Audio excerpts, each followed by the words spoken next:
करतो की या शिवाय जयंती वर्षाच्या निमित्ताने महोत्सवाच्या निमित्ताने जे उपक्रम महाराष्ट्र शासनाच्या वतीने घेतलेले आहेत त्याबाबत आपण कृपया संवाद साधावा। सर्वांना नमस्कार। आज पत्रकार परिषदेला उपस्थित माजी महापौर आमचे बंधू दयाशंकर तिवारीजी, दुसऱ्या माजी महापौर आमच्या भगिनी,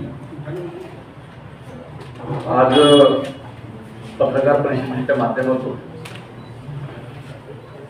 आपल्या सर्वांशी हितगुज आणि संवाद व्हावा असा संकल्प घेऊन आपल्यापर्यंत आलो। मनापासून तुमचं सर्वांचं स्वागत करतो। भगवान बिरसा मुंडा यांच्या 150व्या जयंती वर्षामध्ये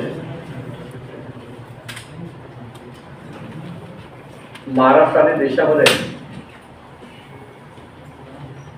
जनजाती समाजाचा गौरव झाला पाहिजे हा उद्देश आणि हेतू समोर ठेवून देशात महाराष्ट्रामध्ये आदिवासी विभागाच्या माध्यमातून जनजाती समाजाचा गौरव व्हावा म्हणून जुलै महिन्यापासून आम्ही पूर्वतयारी केलेली आहे। त्या अनुषंगाने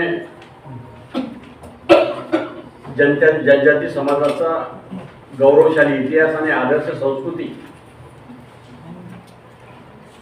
जनजाती समाजाचा देवदेवता आणि अस्मिता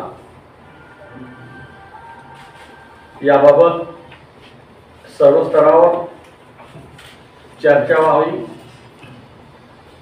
सर्व स्तरापर्यंत माहिती पोहोचावी। भगवान बिरसा मुंडांनी केलेलं कार्य आणि महाराष्ट्रामध्ये जनजाती समाजासाठी ज्या महापुरुषांनी केलेलं कार्य याबाबतचा इतिहास युवकापर्यंत, युवतीपर्यंत त्या बोली भाषेमध्ये पोहोचावं। कारण जनजाती समाजाचा अतिशय चांगला असलेला जो इतिहास आहे, गौरवशाली इतिहास आहे, तो संपुष्टात येता कामा नये। त्यामुळे यावर्षी आदिवासी विभागाच्या माध्यमातून दिनांक 14 तारखेला आम्ही जुलै महिन्यापासून भगवान बिरसा मुंडा कला संगम ची स्थापना केली। त्या कला संगमाच्या माध्यमातून महाराष्ट्रामध्ये असलेला जो जनजाती समाजाचा युवक असो, युवती असो, समाज असो, त्यांच्यामध्ये असलेला सुप्त गुण, नृत्य असो, गायन असो, याबाबतची आम्ही ऑनलाईन रजिस्ट्रेशन केलं। 40,000च्या दरम्यान युवक युवतींनी रजिस्ट्रेशन करून वैयक्तिक आणि सामूहिक नृत्यासह, इव्हन तेवढंच नाही तर ग्रामीण भागामध्ये पालघर जिल्ह्याच्या युवकांनी यूट्यूबमध्ये एक रील्स बनवली, लाखो लाईक्स मिळालेले आहे। अशा प्रकारचा असलेला त्या युवकांचा, युवतीचा सन्मान, त्यांना स्वतंत्र व्यासपीठ निर्माण करून दिले। सोबतच आपल्या महाराष्ट्राचा, आपल्या नागपूरकरता, या परिसरामध्ये असलेल्या सर्व बांधवाकरता अतिशय महत्त्वाची बाब म्हणजे राज्यस्तरीय जनजाती गौरव दिवस आपण नागपूरमध्ये साजरा करत आहोत। दिनांक 15 तारखेला सकाळी एक युवकांची आणि सर्व समाज घटकाची आम्ही मिरवणूक काढणार आहे आणि त्या मिरवणुकीच्या माध्यमातून जनजाती समाजाच्या बाबत असलेली पूर्ण माहिती, होल्डिंग्स आणि जाऊन मिरवणुकीच्या माध्यमातून भगवान बिरसा मुंडांच्या स्फूर्तीस अभिवादन करणार आहे। 15 तारखेला 11 वाजता महाराष्ट्राचे मुख्यमंत्री देवेंद्रजी फडणवीस यांच्या नेतृत्वात भगवान बिरसा मुंडांचा जनजाती गौरव दिवस साजरा करण्याचा कार्यक्रम आयोजित केलेला आहे। त्या ठिकाणी आम्ही जुलै महिन्यापासून विविध कलाकार आणि उत्कृष्ट सादरीकरण करणाऱ्यांचा सन्मान आणि सत्कार सुद्धा केला जाणार आहे. त्यानंतर भगवान बिरसा मुंडांनी केलेलं कार्य, केलेली क्रांती याबाबत नाटिका तयार केलेली आहे. त्या नाटिकेचं नाव आहे उलगुलान. भगवान बिरसा मुंडांनी केलेली क्रांतीचा इतिहास जो आहे उलगुलानच्या माध्यमातून आपण 3 ते 6च्या दरम्यान नाटिका सादरीकरण करणार आहे. नंतर 7 वाजतापासून तर रात्री 10 वाजेपर्यंत वेगवेगळे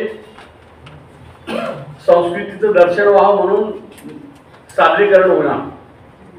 दिनांक 16 तारखेला जनजाती चेतना परिषदेच्या माध्यमातून अंदाजे 5000 सेवेत असणारे आणि निवृत्त झालेले सर्व पदाधिकारी आणि कार्यकर्त्यांना प्रबोधन आणि मार्गदर्शन होणार आहे. त्यानंतर शेवटचा जो हा कार्यक्रम 16 तारखेचा तो सांस्कृतिक कार्यक्रम होईल. दिनांक 17 तारखेला तुम्हाला आठवत असेल की या जनजाती वर्षामध्ये भगवान बिरसा मुंडांच्या 150व्या जयंतीचं औचित्य साधून रक्षाबंधनाच्या दिवशी राणी दुर्गावती आदिवासी महिला सबलीकरण आणि सक्षमीकरण योजना जी आहे ती त्या योजनेच्या माध्यमातून अनेक आमच्या भगिनी सक्षम आणि सबलीकरण करण्याचा उद्देश आणि हेतू समोर ठेवून अनेक बहिणी रोजगार देणाऱ्या बहिणी निर्माण झालेल्या आहेत. त्यामुळे त्या बहिणीच्या माध्यमातून त्यांचा इथं कार्यशाळा ठेवलेली आहे. अंदाजे 20 ते 25 हजार युवक युवती आणि आमच्या लाडक्या बहिणी लखपती दिदी जनजाती समाजाच्या त्या ठिकाणी राहणार आहे. केंद्रीय मंत्री जुएल ओरायजी सुद्धा उपस्थित राहील. मध्य प्रदेशचे मंत्री सुद्धा बोलावले आम्ही. जनजाती समाजाचे सर्व असलेले लोकप्रतिनिधींना बोलावून त्यांच्याशी संवाद आणि हेतू मार्गदर्शन व्हावं अशा प्रकारचा उद्देश आणि हेतू समोर ठेवून आपल्या नागपूरमध्ये जनजाती गौरव वर्ष साजरं करण्याचा आदिवासी विभागाला एक योग आला, चांगली संधी मिळाली. आम्ही या संपूर्ण कालावधीमध्ये आमच्या आदिवासी विभागाअंतर्गत अंदाजे 5 लाख विद्यार्थी आणि विद्यार्थ्यांनी शिक्षण घेतात वेगवेगळ्या माध्यमातून. त्या सर्व विद्यार्थ्यांना आपल्या महापुरुषांचं क्रांतिकारकांचं दर्शन व्हावं. अंदाजे 70 ते 80 लाख जनजाती समाजापर्यंत पोहोचण्याचा आम्ही प्रयत्न करत. सोबतच आम्ही धरती आबा ग्राम उत्कर्ष अभियान हे अतिशय चांगली योजना जनजाती समाजासाठी सुरू झालेली आहे. या योजनेच्या माध्यमातून महाराष्ट्रामध्ये 4975 गावं आहेत. त्या सर्व गावामध्ये एका गावामध्ये 25 योजना आणि 17 विभाग कार्यरत राहणार आहेत. त्यासाठी आम्ही सर्व गावामध्ये धरती आबा ग्राम उत्कर्ष अभियानाचे जे 4975 गाव आहेत त्या ठिकाणी हा जो इतिहास आहे भगवान बिरसा मुंडांचं स्मरण झालं पाहिजे, अभिवादन झालं पाहिजे, जनजागृती झाली पाहिजे, लोक चळवळ निर्माण झाली पाहिजे अशा प्रकारचा संकल्प ठेवून या आदिवासी विभागाच्या माध्यमातून जनजाती समाजापर्यंत पोहोचण्याचा आम्ही प्रयत्न केलेला आहे. आपल्या लोकप्रिय इलेक्ट्रॉनिक प्रिंट मीडियाच्या माध्यमातून भगवान बिरसा मुंडांच्या 150वी जयंतीचं औचित्य साधून नागपूरमध्ये होऊ घातलेल्या 14, 15, 16 आणि 17 या दिवशी कार्यक्रमाचं जनजाती समाजाचा शेवटचा माणूस त्यापासून पोहोचण्यासाठी आपलं सहकार्य असावं अशी अपेक्षा करतो. आणि निश्चितच आपण ते प्रसार आणि प्रचार करून सर्व समाजाच्या घटकापर्यंत पोहोचून उपकृत करावे असं माझी विनंती आहे आणि निश्चित ते आपण करा अशी अपेक्षा. खूप खूप धन्यवाद.